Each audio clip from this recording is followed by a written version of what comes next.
Good morning friends. இந்த ஆடியோவில் ஒரு சூப்பரான டாபிக் தான். அதை பற்றி தான் பேச போகிறது. அதாவது இது எல்லாருமே, எனக்கு, உங்களுக்கு, ஆப்ஷன் பையர், ஆப்ஷன் செல்லர் எல்லாருக்குமே இருக்கக்கூடிய ஒரு புலம்பல் தான் இது. அதாவது ரொம்ப பேர் என்ன சொல்லுவாங்கன்னா, சார் நான் எப்போ கால் ஆப்ஷனை போய் வாங்குறேனோ மார்க்கெட் அப்போ கீழே போயிடுது. சரி, நானும் வெயிட் பண்ணி பார்ப்பேன். என்னால் வெயிட் பண்ணக்கூடிய அந்த பொறுமை போனதுக்கப்புறம் நான் அந்த செல் பண்ணுவேன். அதுக்கப்புறம் அங்கேருந்து அந்த கால் மேலே போகும். ஏன் சார் இது எனக்கு மட்டும்தான் இந்த மாதிரி நடக்குதா? நான் மட்டும்தான் அதிர்ஷ்டம் இல்லாதவனா? எனக்கு மட்டும் ஏன் எப்போவுமே டைம் சரியே இருக்க மாட்டுது? நான் எந்த காலை வாங்கினாலும் இப்படி தான் இருக்குது. சரி, கால் தான் வாங்குகிறேன். சரி, ஷேரில் போய் இன்வெஸ்ட்மெண்ட் பண்ணலான்னா இன்வெஸ்ட்மெண்ட்டும் அதே மாதிரி தான் இருக்குது. நான் எப்போ வாங்குறேனோ மார்க்கெட் அங்கேருந்து இறங்கிடுது. எப்போ நான் சரி இந்த லாஸஸ் மேலே நம்மளால் பொறுத்துக்க முடியாதுன்னு விற்றுறனோ அப்போது அங்கேருந்து மார்க்கெட் சல்லுன்னு ஏறிடுது. ஏறினா கூட பரவாயில்ல, ராக்கெட் வேகத்தில் கிளம்புறான். இதெல்லாம் பார்க்கும்போது எனக்கு என் மேலேயே ஒரு விரக்தி வருது. நான் அதிர்ஷ்டம் இல்லாதவனோ? எனக்கு மட்டும்தான் இந்த மாதிரி நடக்குதா, இல்லை எல்லாருக்கும் இப்படி தான் நடக்குதா அப்படின்னு கேட்டால், இது எல்லாருக்குமே நடக்கக்கூடிய ஒரு விஷயந்தான். ஏன்னா இன்வெஸ்டர்ஸாக இருந்தால் நம்ம எப்போவுமே டாப்பை நோக்கி தான் ஃபோக்கஸ் பண்ணுவோம். நம்ம எப்போ ஃபோக்கஸ் பண்ணுவோம்? நமக்கு சொல்கிறவங்களும் எப்போ சொல்லுவாங்க? அந்த அந்த ஷேர் ஏறும்போது தான் நமக்கு சொல்லுவாங்க. அது பாட்டத்தில் இருக்கும் போதோ, இல்லை ஓரளவுக்கு கன்சாலிடேஷன் ஆகிட்டு இருக்கும் போதோ, இல்லை ஒரு ரேஞ்ச் பவுண்டில் இருக்கும் போதோ, அது கடந்த ஒரு 3 வருஷமாக ரேஞ்ச் பவுண்ட்லேயே இருந்திருக்கும். கன்சாலிடேஷன்லேயே நடந்துக்கிட்டே இருக்கும். ஒரு ஷேர் இன்வெஸ்ட்மெண்ட் டைப்பில் பண்ணும்போது அது திடீர்னு ஒரு பிரேக் அவுட் ஆகிட்டு நிற்கும். அப்போ தான் ஊரில் இருக்க எல்லாருமே இந்த ஷேர் பிச்சுக்கிட்டு போகும். அவன் ஆல்ரெடி அந்த கன்சாலிடேஷன்லேருந்து ஒரு பிரேக் அவுட் ஆகி மேலே வந்துருப்பான். அப்போ தான் ஃபோக்கஸ் பண்ணுவாங்க. அப்போ ஃபோக்கஸ் பண்ணும்போது ரீட்டைலர்ஸ், இன்வெஸ்டர்ஸ் என்ன பண்ணுவாங்கன்னா, அவங்க சொல்கிறத பார்க்கும்போது ஆமாம் இது இப்போ தான் ஏற ஆரம்பிச்சிருக்கு அப்படின்னு உள்ளே வருவாங்க. அவன் ஒரு புல் பேக் பண்ணதுக்கப்புறம் மறுபடியும் அங்கேருந்து கீழே தொப்புன்னு விழுந்துருவான். நம்ம அப்போ தான் அந்த டாப்பில் போய் வாங்கியிருப்போம். இதுதான் நடக்கும். ஏன்னா மார்க்கெட் ரொம்ப நாளாக கன்சாலிடேஷன்லேயே இருந்து மேலே போயிடுச்சு. நம்ம அந்த கன்சாலிடேஷனில் பிடிச்சிருந்தா தான் அது அந்த புல் பேக் வரும்போது நம்ம ப்ராஃபிட்டில் வெளியே வந்திருக்கலாம். அது ப்ராஃபிட் கொடுத்ததுக்கப்புறம் தான் நம்ம உள்ளேயே போவோம் இன்வெஸ்ட்மெண்ட் பண்ணுறதுக்கு. அப்போ அது கொஞ்ச நாளில் என்ன ஆகும்? மேலே போயிட்டு தொபுக்குடின்னு கீழே தான் விழும். இது அதிகப்படியாக ஒவ்வொரு இன்வெஸ்டர்ஸும் புலம்பக்கூடிய ஒரு புலம்பல். இதுக்காவது ஒரு தீர்வு இருக்கும். ஏன்னா லாங் டேர்மில் வெயிட் பண்ணால் அது ஒரு வேளை மேலே வந்துடலாம். அப்படி லாஸஸ் வந்தால் கூட அது எம்டிஎம் லாஸஸ் தான் இருக்கும். ஆனால் பர்மனெண்ட் லாஸ் எங்கே இருக்குன்னா, நாங்கள் பண்ணுற இந்த ஆப்ஷன் பையிங்கில் மார்க்கெட்டிங் ட்ரேடர்ஸோட லைஃபு இப்படி தான் இருக்கும். நான் எவ்வளோ பேர் கேட்டிருக்கேன். நான் கூட புலம்பியிருக்கேன். இந்த மாதிரி ஸ்டார்டிங் டைமில் நான் வாங்கினா இது கீழே போயிடுது, நான் விற்றா இது மேலே போயிடுது. ஒரு கால் ஆப்ஷனில் அப்போ மார்க்கெட்டு என்ன தான் நோட்டிஃபிகேஷன் பண்ணுதா? இவ்வளோ பேர் இருக்காங்க. மார்க்கெட் நான் ட்ரேட் பண்ணும்போது மட்டும் மார்க்கெட் என்ன நோட் பண்ணுதா அப்படின்ற மாதிரி ஒரு எண்ணம் தோணும். எனக்கு கூட தோணியிருக்கு. அப்போது இதை நீங்கள் கண்டிப்பாக நோட் பண்ணணும். மார்க்கெட் என்ன நினைக்குதுன்னா, ஆஹா தினேஷ் வந்துட்டான், ஒரு கால் ஆப்ஷனை மார்க்கெட்டில் பை பண்ணிட்டான், மார்க்கெட்டு எல்லாம் கீழே வாங்கப்பா அப்படின்னு மார்க்கெட் சொல்லுமா? இல்லை. அப்போது நாம் அந்த இடத்துல என்ன ஆயிடுறோன்னா, அந்த லாஸஸை பொறுக்க முடியாமல் பேனிக் ஆகி செல் பண்ணிடுறோம். இதுதான் ரியலாக நடக்கக்கூடியது. மார்க்கெட் உடனே சொல்லுமா, தினேஷ் வெளியே போயிட்டான், மார்க்கெட்டே மேலே போயிடு அப்படின்னா மார்க்கெட் உடனே அங்கேருந்து சல்லுன்னு மேலே போயிடுமா? அப்படி கேட்டால் அப்படியே நடக்காது. அப்போது மார்க்கெட்டில் ஒரு சீக்ரெட்டாக ஒரு டெலகிராம் குரூப் இருக்குது அப்படின்னு நம்ம நினச்சிக்கிறோம். அது நம்ம ஃபோட்டோவை எடுத்துக்கிட்டு நம்ம இவன் டார்கெட்டை நோக்கி வர மாதிரி இருந்தால் சொல்லுங்கப்பா, இல்லை இவனோட லாஸஸ் கீழே போகிற மாதிரி இருந்தால் சொல்லுங்கப்பான்னு மார்க்கெட் ஒரு டெலகிராம் குரூப் வச்சுருக்கான்னு கேட்டால் அப்படியும் இல்லை. ஸோ இது எல்லாமே நம்ம சைக்காலஜியை பொறுத்து தான் இருக்குது. ஏன்னா நீங்கள் அதோட ரியாலிட்டியை செக் பண்ணி பாருங்களேன். அந்த மாதிரி ஒன்று இருந்தால் மார்க்கெட்டில் யாராவது ஆப்ஷன் பையரோ இல்லை ஆப்ஷன் செல்லர்ஸோ இருக்க முடியுமா மார்க்கெட்டில்? அந்த மாதிரி நினைப்பு, அந்த மாதிரி திங்கிங் ஒன்று இல்லை. ஸோ நம்ம என்ன பண்ணுறோன்னா, அந்த கால் ஆப்ஷன்ஸ் ஸ்ட்ராட்டஜியில் நம்ம ஒன்று நினச்சி உள்ளே வரோம். அது ஸ்ட்ராங் பிரேக் அவுட்டு தான் அப்படின்னு நினச்சி நம்ம உள்ளே வரோம். அந்த இடத்துல வால்யூம் இருக்குது, கேண்டில் ஸ்ட்ராங்காக இருக்குதுன்னு நம்ம நினைக்கிறோம். அதனால் அங்கே போய் அந்த காலை பை பண்ணுறோம். அது 2 நிமிஷத்தில் என்ன ஆகும்னா டக்குன்னு ரெட்டாக மாறிடும், கீழே இறங்கிடும். அப்போது நம்ம என்ன அந்த இடத்துல நினைப்போம், இப்போ ஏறினால அதுக்காக ரீட்ரேஸ்மெண்ட் வரான் அப்படின்ற மாதிரி நினைப்போம். அடுத்த 10 நிமிஷம் கழித்து பார்த்தா அது நம்மளோட ப்ரீமியம் பாதி கழிஞ்சிட்ருக்கும், லாஸஸ் ஆகிருக்கும், மீதி பாதி தான் இருக்கும்.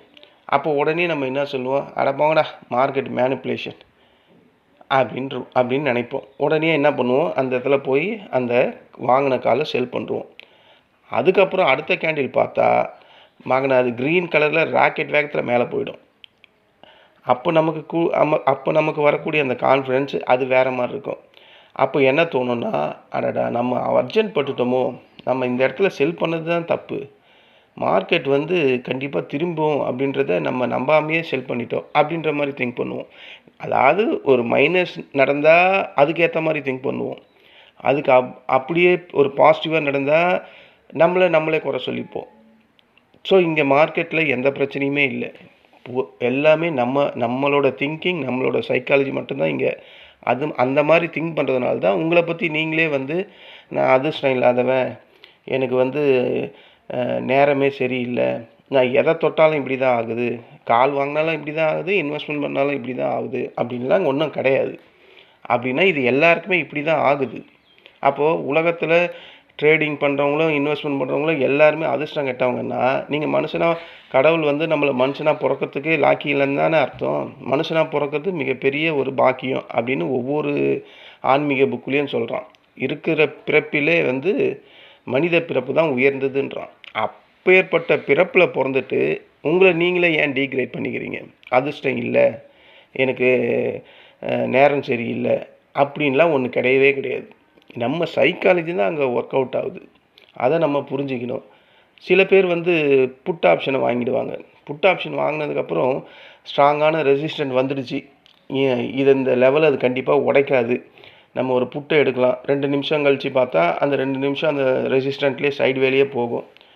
சைடு வேலையே போச்சுன்னா என்ன ஆகும், ப்ரீமியம் மெல்ட் ஆகும். உடனே நமக்கு டென்ஷன் ஆகிடும். டென்ஷன் ஆகிட்டு அங்கே போய் செல் பண்ணுவோம். மார்க்கெட்டு என்ன ஆகும், அங்கேருந்து சடன்னாக கீழே விழும். ஸோ இந்த மாதிரியும் பல வாட்டி நடந்திருக்கு. அப்போ மார்க்கெட்டை அந்த இடத்துல நீங்கள் கால் சைடில் இருந்தீங்கன்னா உங்களோட ப்ரீமியம் டோட்டலாக லாஸ் ஆகும். அப்போது நம்ம என்ன பண்ணுவோன்னா, இந்த ரெசிஸ்டன்ட் நம்ம கால் சைடில் இருந்துட்டால் நம்ம இதை பிரேக் அவுட் பண்ணியிருக்குமே அப்படின்னு நினச்சி நம்ம எடுத்தோமே, அது ஒரு ஹோப்பை நோக்கி நம்ம எடுக்கிறோம். அப்போ ஹோப் மார்க்கெட்டில் கண்டிப்பாக செட் ஆகாது. அப்போ கால் வாங்கி வச்சுருந்தவங்க என்ன பண்ணுவாங்க, புலம்ப ஆரம்பிச்சிருவாங்க. இதுவே ஒரு புட் சைடில் வாங்கி வச்சுருந்தா ரெசிஸ்டண்ட்டை அது மார்க்கெட் அதை உடைக்க முடியாமல் சைட் வேலையே போகுது. திடீர்னு ராக்கெட் வேகத்தில் அந்த ரெசிஸ்டண்ட்டை உடச்சிட்டு மேலே போகுது. அப்போ புட்டு வாங்கி வச்சுருக்கவங்க என்ன பண்ணுவாங்க, ரெசிஸ்டண்ட்டில் அந்த மார்க்கெட்டில் ரெசிஸ்டண்ட் கூட நம்மளை ஏமாற்றுது, நமக்கு நேரமே சரி கிடையாது அப்படின்னு புலம்புவோம். அந்த இடத்துல ரெசிஸ்டண்ட்லாம் உங்களை ஏமாற்றலை. அந்த இடத்துல சடனாக ஸ்மார்ட் பையர்ஸ் உள்ளே வந்திருப்பாங்க. ஏன்னா அந்த இடத்துல ஒரு ஸ்ட்ராங்கான ரெசிஸ்டண்ட்டில் வால்யூம் அதிகமாக இருக்கும்போது, ஒரு பையிங் ப்ரெஷர் இருக்கும்போது, அப்போ அந்த இடத்துல அதிகப்படியான பையர்ஸ் உள்ளே வந்தால் அது ரெசிஸ்டண்ட் உடைய தான் செய்யும். அதுக்கு ஏன் உங்களை நீங்கள் நமக்கு நேரம் சரியில்லை, ராசி சரியில்லை, நமக்கு ஏதோ ஒரு சூனியம் வச்ச மாதிரி இருக்குது அப்படின்லாம் எவ்வளோ பேர் பேசுகிறத நானும் கேட்டிருக்கேன். என் ஃப்ரெண்ட்ஸே பேசுவாங்க. அடப்போடா, நான் வாங்கினா அது ஏறுது, நான் வாங்கினா அது கீழே இறங்குது, நான் விற்றதுக்கப்புறம் அது மேலே போகுது, இப்படி எத்தனை பேர் நம்ம புலம்பிருப்போம். ஆனால் ரியல் ப்ராப்ளம் என்னன்னா, மார்க்கெட் உங்களை எந்த விதமான டார்கெட்டும் பண்ணலை. இன்வெஸ்ட்மெண்ட் சைட்லேயும் சரி, ஆப்ஷன் ட்ரேடிங்லேயும் சரி. நமக்கு தேவையானது என்னென்னா, இந்த 5 விஷயம் மட்டும்தான் நம்மளை டார்கெட் பண்ணுது. அந்த 5 விஷயமே நம்மளை சார்ந்தே தான் இருக்குது. என்னென்னா, ஒரு கன்சாலிடேஷன் நடக்கும் போது அந்த இடத்துல என்ட்ரி போகாமல், அது நல்ல ஒரு பிரேக் அவுட் ஆனதுக்கப்புறம் போய் லேட் என்ட்ரி போகிறது, அது ஒரு மைனஸ். அப்புறம் இந்த ஃபியர் இருக்குது பார்த்தீங்களா, நான் இப்போ இவ்வளோ நேரம் சொன்னேனே, அந்த ஃபியர் வந்த உடனேயே நம்ம மனசே மாற்றிடும், எக்ஸிட் பண்ண வச்சிடும். 3வது, அதிகப்படியான குவான்டிட்டியில் போகும்போது அந்த லாஸஸை கண்ணால் பார்க்கும் போது அந்த ஃபியர் எமோஷன் ஹெவியாக வந்துடும். அதனால் உடனே வெளியே வந்துடுவோம். ஸோ கிளியரான ஒரு ஸ்டாப் லாஸ் கண்டிப்பாக மெயின்டைன் பண்ண மாட்டோம்.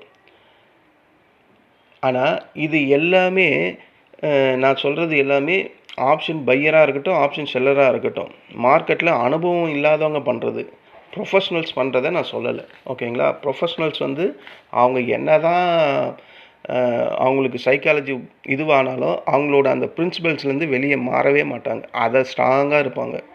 ஸோ 5வது ஒன்றை மறந்துட்டேன், ரிவெஞ்ச் ட்ரேடிங். இந்த ரிவெஞ்ச் ட்ரேடிங் தான் ஆப்ஷன் பையரை அழிக்கிற ஒரே ஒரு டூலு. அதுதான். ஸோ இந்த 5 பேர் தாங்க நம்மளை டார்கெட் பண்ணுறாங்க. மார்க்கெட் நம்மளை டார்கெட் பண்ணலை. இதுதான் அதில் இருக்கக்கூடிய உண்மை. அதாவது கடைசியாக ரீட்டைல் ட்ரேடரோட லைஃப் எப்படி இருக்குன்னா, 9:15 வரும்போது அவங்க மைண்டெல்லாம் நம்ம ஹீரோ அப்படின்ற மாதிரி வராங்க. ஒரு 1 ஹவர் கழிச்சா அந்த 1 ஹவர் கழித்து அவங்க மைண்ட் செட்டு, இல்லை நான் ஹீரோ இல்லை, நான் ஜீரோ அப்படின்ற மாதிரி திங்க் பண்ணுறாங்க. ஸ்டாப் லாஸ் ஹிட் ஆனதும், இது மார்க்கெட் சுத்தமாக மேனிப்புலேஷன், ஃபேக்கு, மார்க்கெட்டே ஏமாத்துகிற வேலை அப்படின்ற மாதிரி புலம்புவாங்க. ப்ராஃபிட் மிஸ் ஆனதும், நான் வெயிட் பண்ணி இருந்திருக்கலாம், கொஞ்சம் அவசரப்பட்டேன் அப்படின்னு அவங்களே தட்டி கொடுத்துப்பாங்க. லாஸ் வந்துட்டால், இனிமேல் நான் ட்ரேடே பண்ண மாட்டேன், எனக்கு இந்த ட்ரேடிங்கே வேணாம், எனக்கு இந்த ட்ரேடிங்கால் பல லட்சத்தை இழந்துட்டேன் அப்படின்னு லாஸ் வந்த நாளில் திங்க் பண்ணுவாங்க. மார்க்கெட் அடுத்த நாள் 9:15 ஓப்பன் ஆகும்போது முதல்ல அவங்க தான் சிஸ்டத்தையும் மொபைலையும் ஆன் பண்ணி உக்காந்துருப்பாங்க. இன்றைக்கி எப்படியாவது நேற்று விட்டதை இன்றைக்கி நான் பிடிக்கணும், ஷியூராக ப்ராஃபிட் எடுக்கணும், அந்த மைண்ட் செட்டுக்கு வந்துடுவாங்க. ஸோ இது வந்து நம்ம எல்லாருக்குமே இருக்கும். இது இல்லைன்னு சொல்லவே முடியாது. கரெக்டு தானே நான் சொல்கிறது? இது எனக்கு இருக்கும், உங்களுக்கு இருக்கும், எல்லாருக்குமே இருக்கக்கூடிய ஒரு ஹேபிட் தான். எல்லாம் ஒரே மாதிரி ஹியூமன் பீயிங் தானே. உங்களுக்கு என்ன திங்க் பண்ணுதோ அதுதானே எனக்கும் இருக்கும். நம்ம எல்லாருமே எதை நோக்கி திங்க் பண்ணுவோம்? ப்ராஃபிட்டை நோக்கி தான் திங்க் பண்ணுவோம். ஆனால் இதில் இவ்வளோ ப்ராப்ளம் இருக்குன்றது யார் சொல்லுவா? ரொம்ப எக்ஸ்பீரியன்ஸ் ஆனவங்க இதெல்லாம் உணர்ந்துட்டு அவாய்ட் பண்ணிவிட்டு மினிமமாக ட்ரேட் பண்ணுவாங்க. நம்ம என்ன தான் அடி வாங்கினாலும், மிதி வாங்கினாலும், நமக்கு கடன் ஆனாலும், இதில் மறுபடியும் இன்றைக்கி லாஸ் பண்ணோமா? ஒரு உதாரணத்துக்கு கேட்குறேன். நேற்று வியாழக்கிழமை எத்தனை பேர் லாஸ் பண்ணியிருப்போம்? இன்றைக்கி வெள்ளிக்கிழமை நம்ம ட்ரேட் பண்ண வேணாம், மார்க்கெட் எப்படி ரன் ஆகுதுன்றதை பார்க்கலான்னு மைண்ட் செட்டு எத்தனை பேருக்கு வரும்? அப்போ இன்றைக்கி ஃப்ரெஷ்ஷாக நான் ஹீரோ மாதிரி இன்றைக்கி கண்டிப்பாக ப்ராஃபிட் பண்ணணுன்னு தானே நம்ம உட்காடுறோம். அதை தான் நம்ம புரிஞ்சிக்கணும். அப்போ அதுக்கு ஏற்ற மாதிரி நம்ம செயல்படுத்தணும். இதில் ஒரு பிக்கெஸ்ட் காமெடி என்ன தெரியுமா? நீங்கள் என்ட்ரி எடுக்கும்போது உங்கள் கான்ஃபிடன்ஸ் லெவல் வந்து 100க்கு 100% இருக்கும். இந்த என்ட்ரி எடுத்துட்டேன், இது 100% நமக்கு ப்ராஃபிட் தான் வரும்னு. ஆனால் அது ஸ்டாப் லாஸ் ஹிட் ஆனதும் நம்ம பிளான் எப்படி மாறிடும்? டோட்டலாக சேஞ்ச் ஆகிடும். அப்போது மார்க்கெட்டை நம்ம என்ன நினைப்போம்? இது வேலைக்கே ஆகாது, நம்ம என்ன தான் மார்க்கெட்டுக்கு ஏற்ற மாதிரி பண்ணாலும் மார்க்கெட் நம்மளை டார்கெட் பண்ணுது, நம்ம காசை மட்டும்தான் பிடுங்குது, நம்ம வாங்கின அப்போ ஒரு வாட்டி 2 வாட்டி இல்லை, நான் எப்போல்லாம் வாங்குறேனோ அப்போல்லாம் மார்க்கெட் இறங்குது, நான் எப்போ கரெக்டாக அதை வந்து செல் பண்ணிடுறேனோ அப்போ தான் மறுபடியும் நல்ல வேகமாக மேலே போகுது. இதை ஒவ்வொரு நாளும் ஒவ்வொரு ஆப்ஷன் பையரும் ஆப்ஷன் செல்லர்ஸும் கண்டிப்பாக ஃபீல் பண்ணக்கூடிய ஒரு ஃபீலிங்கான ஒரு உணர்ச்சி சம்பவம் இது. ஒவ்வொரு நாளும் நடக்கும், 5 நாளும் நடக்கும் நான் சொன்ன இந்த விஷயம். அப்போது அந்த மார்க்கெட்டில் நீ அன்றைக்கி என்ன தப்பு பண்ண அப்படின்ற மாதிரி நீ பிளான் பண்ணி அதை எழுதி வச்சுக்கிட்டு அதுக்கேற்ற மாதிரி நம்மளோட ஸ்ட்ராட்டஜியை, நம்ம பிளானை எக்ஸிக்யூட் பண்ணணும். ட்ரேடிங்கில் சக்ஸஸ் வரணும்னா கண்டிப்பாக ப்ரிடிக்ஷனை நம்பியோ ஹோப்பை நம்பியோலாம் ட்ரேட் பண்ணக்கூடாது. ஈகோ சுத்தமாக இருக்கக்கூடாது. எமோஷன் கண்டிப்பாக இருக்கக்கூடாது. எமோஷனால் வரக்கூடிய அந்த ஓவர் ட்ரேடிங், ரிவெஞ்ச் ட்ரேடிங் இதெல்லாம் டோட்டலாக அவாய்ட் பண்ணும். ஓவர் கான்ஃபிடென்ஸ் தான் மார்க்கெட்டில் இருக்கக்கூடிய மிகப்பெரிய எதிரி அப்படின்னு சொல்லுவாங்க. நான் இதை பல புக்கில் படிச்சிருக்கேன். இந்த ஓவர் கான்ஃபிடென்ட், ஹோப்பு, இந்த ரெசிஸ்டண்ட்டை தொட்டால் இறங்கிடும், இந்த ரெசிஸ்டண்ட்டு இந்த சப்போர்ட்டுக்கு வந்து கண்டிப்பாக டச் பண்ணிட்டு மேலே போயிடும் அப்படின்னு ஹோப்பை நம்பியெல்லாம் ட்ரேட் பண்ணக்கூடாது. டெக்னிக்கலாக தான் பார்க்கணும். அந்த ஓஐ சார்ட்டை பார்க்கணும். அங்கே வால்யூம் எப்படி இருக்குது, ஓஐ சார்ட்டில் ரெசிஸ்டண்ட்டு ஸ்ட்ராங்காக இருக்கா, சப்போர்ட்டு ஸ்ட்ராங்காக இருக்கா, இங்கே வந்து என்ன வாரத்துக்கான வாய்ப்பு இருக்குது. சில பேர் ரெசிஸ்டண்ட்டை தொட்டவனையுமே போய் பை பண்ணுவாங்க, சப்போர்ட்டை தொட்ட உடனேயுமே பை பண்ணுவாங்க. அது அதுக்கப்புறம் உடச்சி ஒரு 30-40 பாயிண்ட் போயிடும். அங்கே போய் அப்போ அந்த 30 பாயிண்ட் போகும்போது அவங்க ஸ்டாப் லாஸ் போட்டது ட்ரிகர் பண்ணிடும். அப்போ என்ன ஆகும், அவங்களுக்குள்ள ஒரு மைண்ட் செட்டு இப்படி திங்க் பண்ண ஆரம்பிச்சிடும். ஸோ இந்த இந்த ப்ரிடிக்ஷன் பண்ணுறது, ஹோப்பை வச்சு பண்ணுறது, ஈகோ வச்சு பண்ணுறது, ஓவர் கான்ஃபிடென்ட் வச்சு பண்ணுறது, இதெல்லாம் கண்டிப்பாக நீங்கள் ட்ரேடிங்கில் கொண்டு வந்தீங்கன்னா உங்கள் லைஃபு டோட்டலாக கொலாப்ஸ் பண்ணி விட்டுரும் இந்த மார்க்கெட்டு. ஓகேங்களா? டிசிப்ளின் மட்டும்தாங்க மார்க்கெட்டுக்கு தேவை.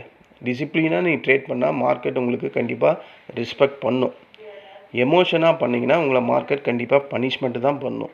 நீங்கள் எப்போவுமே இதை ஞாபகத்தில் வச்சிங்க. மார்க்கெட்டு நமக்கு எதிரி கிடையாது, நமக்கு எதிராகவும் செயல்படாது.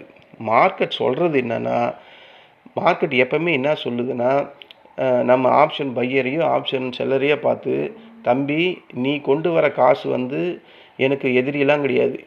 என்னை மேனிப்புலேட் பண்ணுறதுக்கு, என்னை மாற்றுறதுக்கு டிஏஎஸ் எஃப்ஐஎஸ்லாம் பல பேர் இருக்காங்க. அவங்க பண்ணுறதையே நான் சில நேரத்துலலாம் கேட்கவே மாட்டேன். நீ கொண்டு வர இந்த மணி காசால் என்னை எதுவுமே பண்ண முடியாது, நான் உனக்கு எதிரானவனும் கிடையாது அப்படின்னு மார்க்கெட் சொல்லுது. ஏன்னா லாஸ்ட்டு தேர்ஸ்டே டிஏஎஸும் எஃப்ஐஎஸும் கேஷ் மார்க்கெட்டில் பையிங் பண்ணியிருக்காங்க. பையிங்னா சாதாரண கோடி இல்லைங்க, 8000 கோடிக்கு மேலே. ஆனால் மார்க்கெட் அன்றைக்கி ஒரு 130 பாயிண்ட் இறங்கி தான் இருந்தது. அப்போ ஏன் இவ்வளோ தெளிவாக இருக்கக்கூடிய மார்க்கெட்டு என்ன மேனிப்புலேஷன் பண்ணக்கூடிய டிஏஎஸ் எஃப்ஐஎஸ் அவ்வளோ கோடி பை பண்ணியும் நான் மார்க்கெட்டில் இறங்குறேன்னா, அப்போது மார்க்கெட்டு பலம் படைத்தவனுக்காக மட்டும்தான் அது அந்த நேரத்தில் செயல்படுது. அப்போ ரீட்டைலர்ஸ் தான் செல் பண்ணியிருக்காங்க. ஒரு டிஏஎஸ் ஒரு எஃப்ஐஎஸ் வாங்கக்கூடிய அளவை விட ரீட்டைலர் செல் பண்ணதுனால தான் இன்றைக்கி மார்க்கெட் இறங்குச்சு. ஏன்னா எல்லாரும் ப்ராஃபிட் புக்கிங் பண்ணியிருக்காங்க. அப்போ மார்க்கெட்டோட நிலமை பாருங்கள், அது யாருக்காகலாம் செயல்படல, யாருக்கு எதிராகவும் இல்லை. இதுதான் அங்கே இருக்கக்கூடிய அர்த்தம்.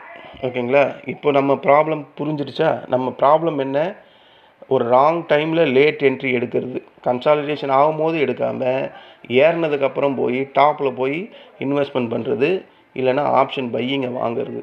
ஸோ அதே மாதிரி எமோஷன்ஸாலேயும் நம்பிக்கை என்ற பேராலையும் கரெக்டான நேரத்தில் ராங்கான நேரத்தில் எக்ஸிட் பண்ணிடுறது. ஸோ இது இன்வெஸ்ட்மெண்ட்டுக்கும் சரி, ஆப்ஷன் ட்ரேடிங்லேயும் சரி. ஸோ இந்த மாதிரி பிரச்சனைலாம் இருந்தால் அதுக்கு ஒரே வழி ரிஸ்க் மேனேஜ்மெண்ட்டு தான் சரியான வழி, பேஷன்ஸு தான் கரெக்டான வழி. இதுதான் ஒரு இன்வெஸ்டர்ஸ்க்கும் ஒரு ஆப்ஷன் பையருக்கும் தேவையானது. ஆப்ஷன் பையருக்கு இல்லை, பொதுவாக ட்ரேடிங் பண்ணுற எல்லாருக்குமே தேவையானது. அதாவது ஸ்மால் ரிஸ்க் இருக்கணும், கிளியரான ஸ்டாப் லாஸ் இருக்கணும், no revenge trade, no over trade. இதை மட்டும் நம்ம இந்த 4 ஃபாலோ பண்ணால் கண்டிப்பாக மார்க்கெட் நம்மளை ஃபாலோ பண்ணணும். இல்லைனா மார்க்கெட் நீங்கள் நினைக்கிற மாதிரி நான் அதிர்ஷ்டம் இல்லாதவனாக இருக்கணும், இல்லைனா எனக்கு நேரம் சரியில்லை அப்படின்ற மாதிரியெல்லாம் மார்க்கெட் நமக்கு எதிராக செயல்படுது. மார்க்கெட் நம்மளை எதிரியாக பார்க்குது. மார்க்கெட்டு ஒரு டெலகிராம் குரூப்பை வச்சுக்கிட்டு நம்ம வாங்கினா அந்த இடத்துல போய் அவன் வாங்கிட்டான் உடனே இறங்கு, அவன் விற்றுட்டான் உடனே ஏறு அப்படின்லாம் ஒரு ப்ராசஸ் நடக்கவே இல்லை. இதை நம்ம புரிஞ்சுக்கணும். அப்போ மார்க்கெட்டுக்கு தேவை என்னென்னா கரெக்டான டிசிப்ளின், கரெக்டான பேஷன்ஸ், கரெக்டான என்ட்ரி, கரெக்டான எக்ஸிட், இதெல்லாம் இருந்ததுன்னா கண்டிப்பாக மார்க்கெட்டில் நம்ம சஸ்டெயின் பண்ணலாம். சஸ்டெயின் பண்ணாவே மார்க்கெட்டில் ப்ராஃபிட் பண்ணலாம். இதுதான் ஃப்ரெண்ட்ஸ் நான் இந்த தலைப்பில் சொல்லணும்னு நினச்சேன். இது மார்க்கெட் என்னோடய லைஃப்பை நான் என்ட்ரி எடுக்கும் போது அது என்னை நோட் பண்ணிக்கிட்டே இருக்கா அப்படின்ற மாதிரி தலைப்பில் நான் வாங்கினா மார்க்கெட் கீழே போகுது, நான் விற்றா மேலே போகுது அப்படின்ற தலைப்புக்கு நான் படித்த சில புக்கில் இருந்தும் என்னுடைய சில அனுபவத்தில் இருந்தும் இதை ஆடியோவாக பதிவிடுறேன். இந்த ஆடியோ உங்களுக்கு பிடிச்சிருந்தா என்னுடைய சேனலை சப்ஸ்கிரைப் பண்ணுங்கள். நன்றி, வணக்கம்.